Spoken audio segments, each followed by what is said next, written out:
Nous voulons nous assurer que cela ne manipule rien, donc nous n'en avons pas besoin. Sur le bras plié ici, ceci est piégé, c'est bizarre, comme un poignet flasque ou comme un poignet tordu. J'ai tout vu. Et certains d'entre vous se disent probablement en regardant cela, mince, c'est moi qui regarde autour.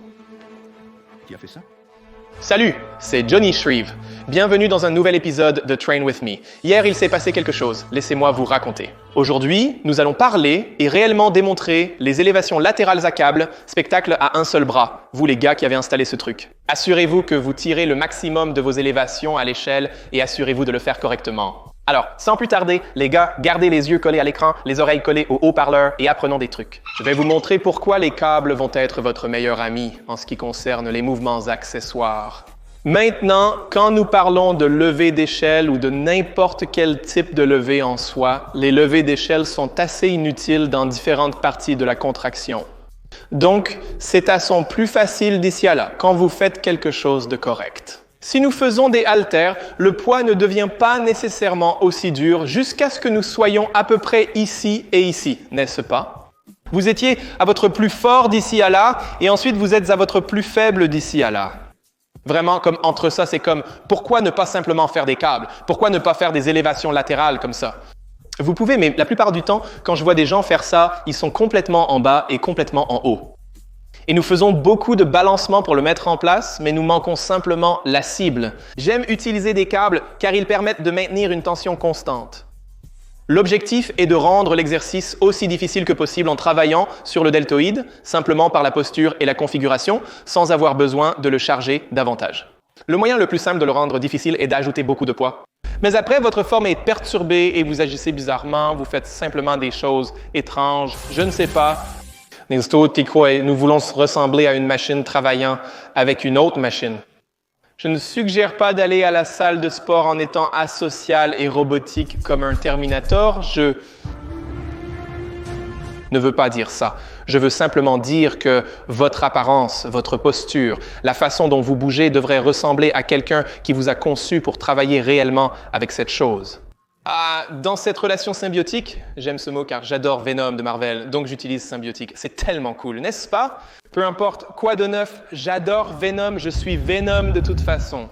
Et ce que nous pouvons faire si nous utilisons des haltères, c'est comme, la plupart du temps, les gens, genre et non, se penchent de cette façon. Mais encore une fois, regarde, vérifie. Rien ne se passe ici, il ne se passe toujours rien ici. Avez-vous déjà vu quelqu'un faire des loteries avec un haltère? Ils sont penchés comme ça et genre, allons-y. Comme si de rien n'était. Je pourrais faire ça toute la journée, mais dans l'autre sens, c'est plus difficile. Donc même en se penchant, rien ne change.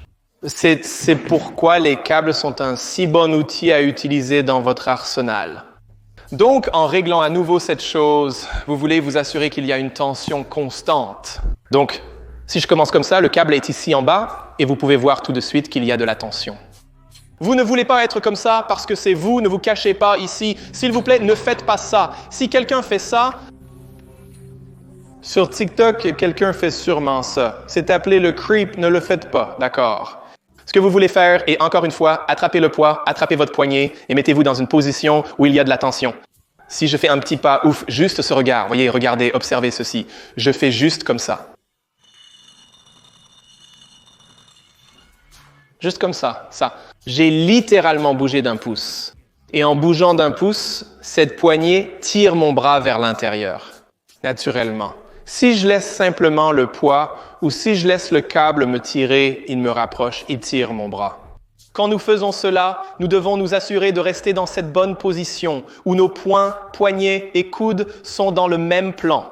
Nous souhaitons que cela se termine ici de la même façon pendant que nous sommes présents.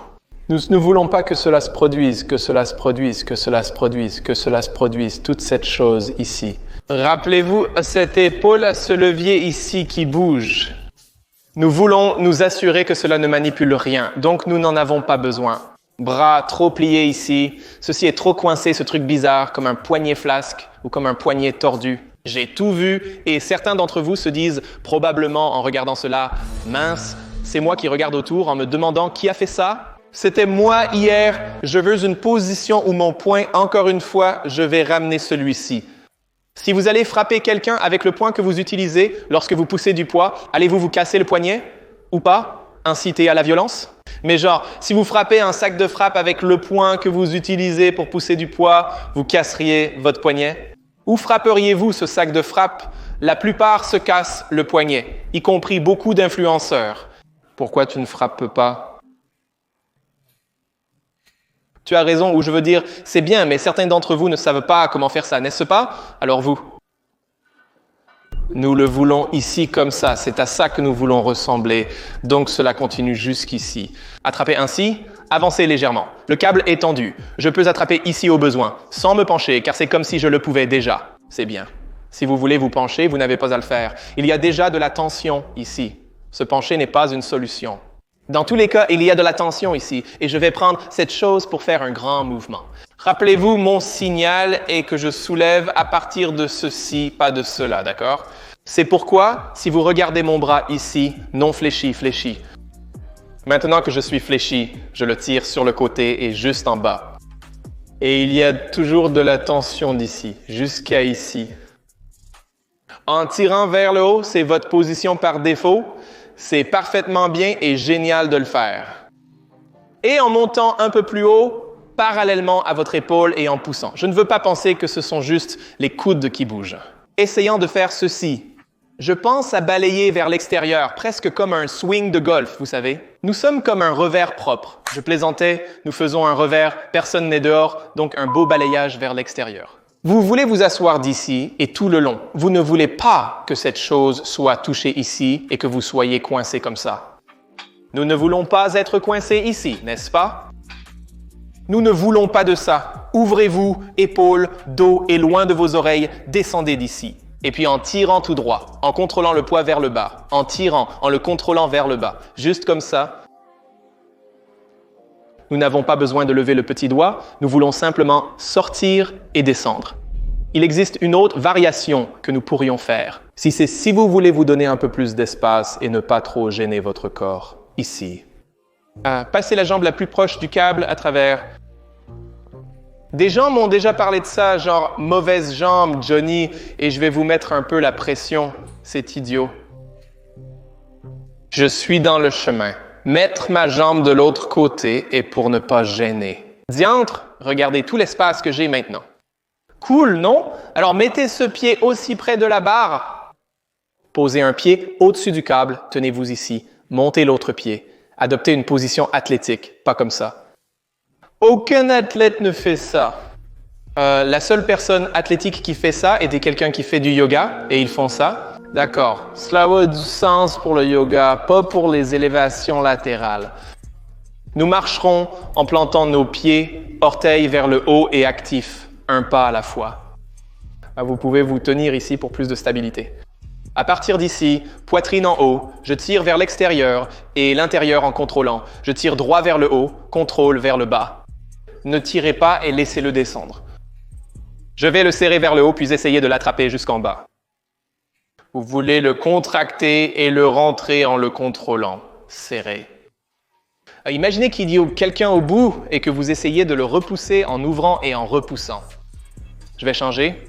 Un de mes bras est plus gros que l'autre, mais juste pour que vous puissiez voir à quoi ressemble le côté arrière de ce bras. De même, il est tout aussi simple de le saisir de l'autre côté. Il suffit de faire ceci. Observez. C'est quelque chose comme « c'est quelque chose de dansant, bam bam, je vais le faire plus lentement pour vous les gars. » Ainsi, je vais changer de camp. Boum! Donc, vous pouvez voir ma position, mon épaule, mon deltoïde. Il est actif tout de suite sans même faire quoi que ce soit d'abord. Mon épaule est active, elle est engagée et je tire vers le haut. Je le contrôle en descendant, tirant vers le haut et poussant vers l'extérieur. De longs balayages. Pour pousser, soyez aussi long que possible. Étendez ce bras, vous l'atteignez. Vraiment, faites travailler ce deltoïde en l'étendant, en poussant vers l'extérieur et vers le haut. Et c'est à quoi vos répétitions devraient ressembler. Levée latérale de câble à un bras par défaut. Vous pouvez le faire facilement en série droite. Faites 10 à 20 répétitions par tour, idéalement 15 à 20. Contrôlez la répétition. Alternez entre négatif et positif, un pour un. Ce que vous voulez faire, c'est vous assurer d'obtenir cette amplitude de mouvement complète depuis le haut, en serrant le haut, en le contrôlant vers le bas, et faites simplement cela. Vous pouvez ajouter cela à l'un de vos jours, votre jour de dos, votre jour de poitrine, évidemment, votre jour d'épaule. 3-4 séries difficiles, 10 à 20 répétitions. Peut-être comme un 3 RIR ou un 7 à 8 répétitions par minute. Littéralement, c'est tout ce que vous avez à faire. Vous n'avez pas besoin d'annihiler vos épaules. Donc, vous y allez le lendemain et vous dites « Oh, mon épaule me fait mal ». Vos muscles devraient faire mal, pas votre épaule, votre capsule ou votre articulation et tout ça, n'est-ce pas? J'espère que vous pourrez appliquer ces conseils lors de votre prochain entraînement pour obtenir de meilleurs gains au niveau des épaules. Quoi qu'il en soit, les gars, c'est tout pour la vidéo. Si vous voulez voir plus de vidéos, les gars, regardez celle-ci. Suivez-moi sur les réseaux sociaux. Procurez-vous mon e-book Iron Chappers, Iron Progressive. Surchargez votre vie. En attendant, continuez à poursuivre la paix au gymnase. Mais le sien est blanc.